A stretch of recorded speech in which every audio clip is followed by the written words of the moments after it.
Car Survivalist here. You might have found this video if you're looking for defrost or rear wiper arm not working on these older Chevy Suburbans and Yukons, possibly Tahoes. I'm not 100% familiar with that, but anyways, wiper's not working. I can hear a little bit of a buzz. Customer also states that the rear defrost isn't working, and I did take a quick peek at this. Everything seems to be okay. Obviously, I'm getting signal back to the motor. I know that the motor's getting its thing, and look at the defrost, the tabs, the wire, everything seems to be okay there. So I feel that our problem is going to be up in here in this wiring. That's a pretty common issue on a lot of vehicles, not just necessarily the GM products, but there might be a broken wire. There's a connector here. It could be a couple different things, but let's dive into it and see what we can find. All right, so I got you zoomed into there. I like to use these little trim tools. You get something similar like this at Harbor Freight, possibly Amazon. I'm hoping to get a store set up on Amazon eventually, but to link this type of stuff to you. But I like to use these plastic ones because I do have paint up here, plastic. I don't want to damage these seals, so I do like to use these to help pry these up. But let's take a look and see what we got. Takes a little bit of finesse here. That rubber boot appears to be up underneath the plastic of the connector here, so it's going to take just a little bit to work this thing up and out of here, but it's slowly starting to come. All right, we got that. So anyways, you can see that it's connected up underneath of this connector here, and so that's encapsulated around there, and I don't want to just rip on it because I could rip that lip off, but between the pry tool and this rubber piece, I was able to get it backed up and away here. So I'm going to slowly work that back and see if we can see anything broken up in here. See anything in particular there. So sometimes these wires, you can imagine these are open and closing a bunch of times, and sometimes these wires will get sheared off, but nothing there. So let's see what the connector looks like. So inside there's two tabs. There's one up high, one up below. Kind of just wiggle that up front, wiggle this one towards the connector. You can see them once you get in there, and then that pops out. This is going to slide out a little bit, and we do have a hose here. This rubber hose is for our windshield washer fluid, and I don't see anything quite obvious yet. So there is a connector here on the back of this. I'm going to go ahead and get this to where I can disconnect this thing. Aha! I think we found the problem, Houston. All right, let me bring you in here. If you take a look here, we have a pin that is burnt out. I don't know what that is for. That looks like it goes to a ground wire right there on the, sorry. All right, and that pin that is burnt out right there in the center goes to the big heavy gauge black wire. That is a ground circuit, I'm positive of. Let's see here, look inside of here. You can see that pin is hot, hot, hot. So, don't necessarily want to put that thing back together the way it's melted like that. The connector's not holding up to it. So, well, there's a couple different options to fix on this. I'm assuming the GM would want to say take all of these pins out and repin all this, and boy oh boy, that's a heck of an undertaking. So, you know, on something like this where this thing's not coming on and off a whole lot of times, and there's a lot of chance that this door will stay on this vehicle the rest of its life, there is a way to bypass this connector here, and essentially you disconnect this pin, disconnect that pin, and you pass a wire through there and just make one solid connection. Now obviously you're gonna you know, destroy your chances of that connector ever working again 100%, but worst case scenario, you could cut a wire on one side, slip it through, and call it a day. So it's not the end of the world, but I feel like that's probably the best fix at this point, just because this thing's high mileage, high likely the chance of changing all these pins out is probably not going to be an easy task by any means, and I don't know if that's actually going to rectify the problem. So follow along and we'll get this wire changed out. All right, so we're on this repair. We're options you could do on this. The method I'm thinking of, without tearing things apart without spending much time taking a chance of breaking the clips.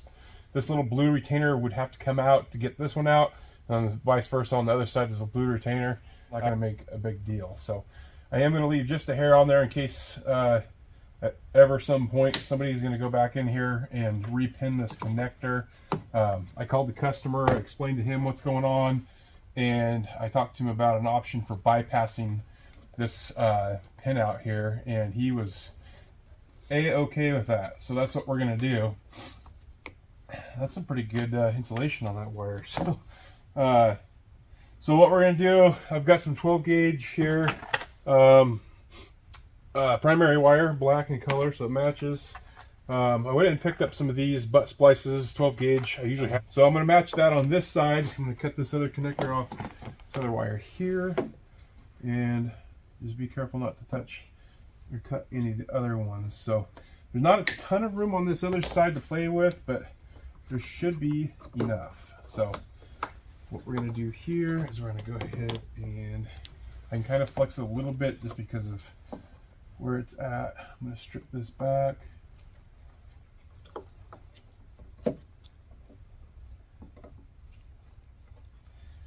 Now, obviously there's 10 ways to skin a cap. This just seems to be the most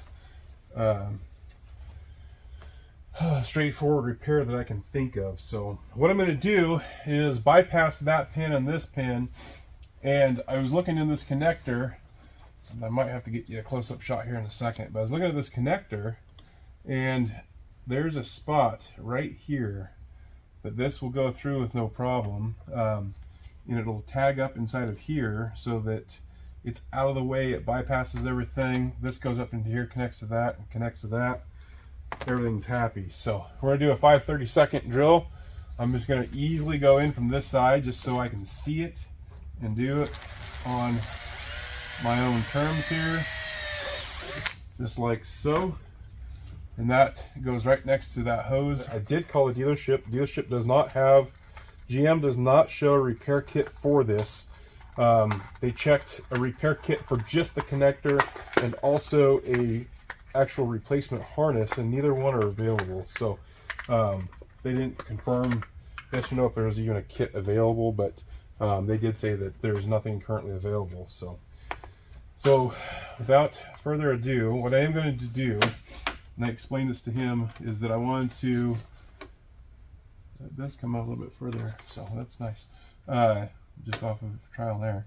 So I am going to get this out here.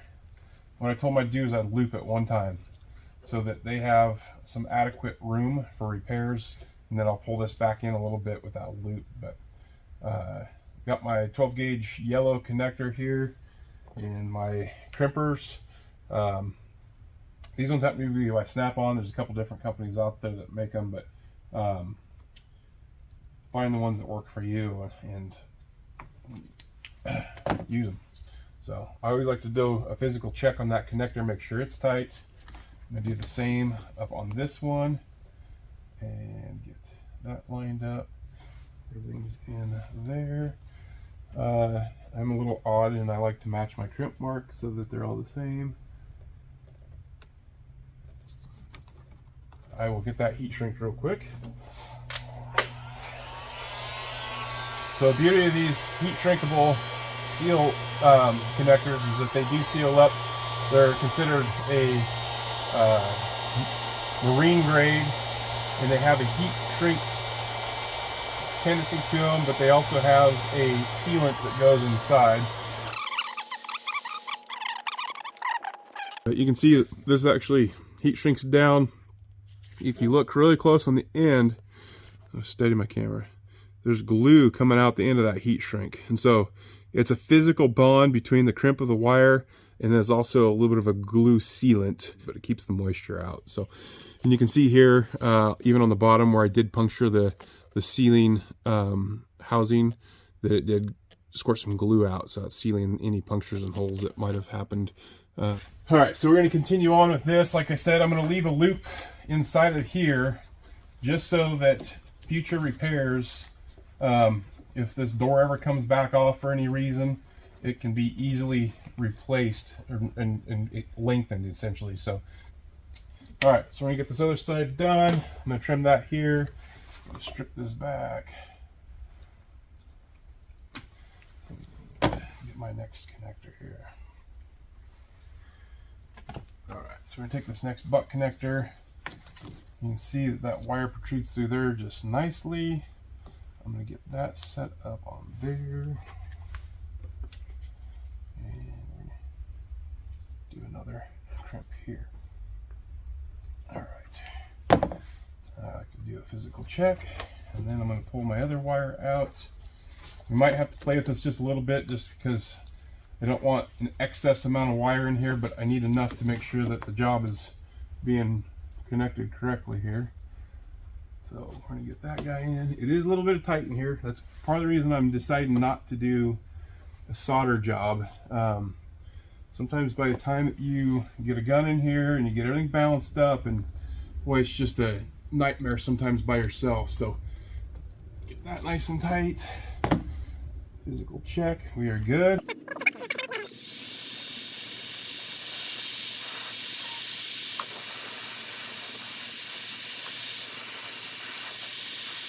All right, so that's sealed up.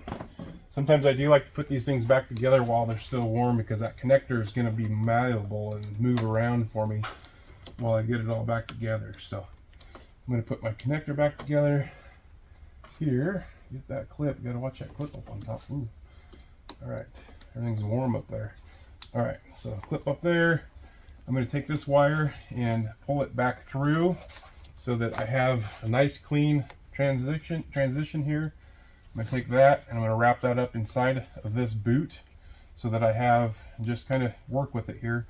So that is up inside of that boot.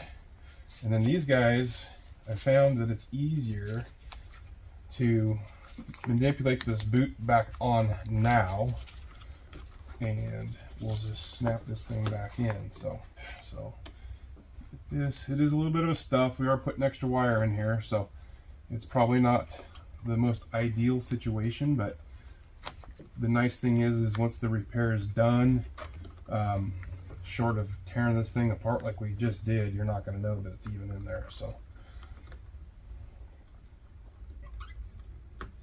the boot is a little bit of a stretch.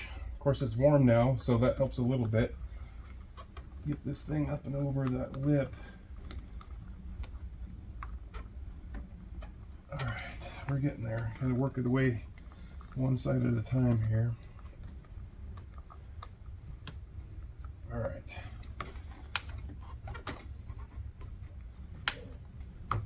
All right, so that boot's all the way back around. Just finish make sure it's in the correct groove here. All right, that kind of snapped in. So you can see, nice clean look here on the outside. You just got to make sure that that wire gets stuffed in there correctly, and then you're going to take this and you're going to push this in, and you're going to hear a positive click. So I heard a click on that, nice and snug. It's not going to go nowhere. And from the outside, it looks like nothing has been done to it. So let's do a test real quick. I'm going to shut this lid because these windshield wipers usually don't work unless the lid is shut. And wish us luck. Here we go. Blast off. Hey-o! Speed 1. Speed 2. Impart. Hey-o! That's a success right there. Thanks for following Car Survivalist. Hope that helped you out. That could have saved you a bunch of money and time. Simple repair.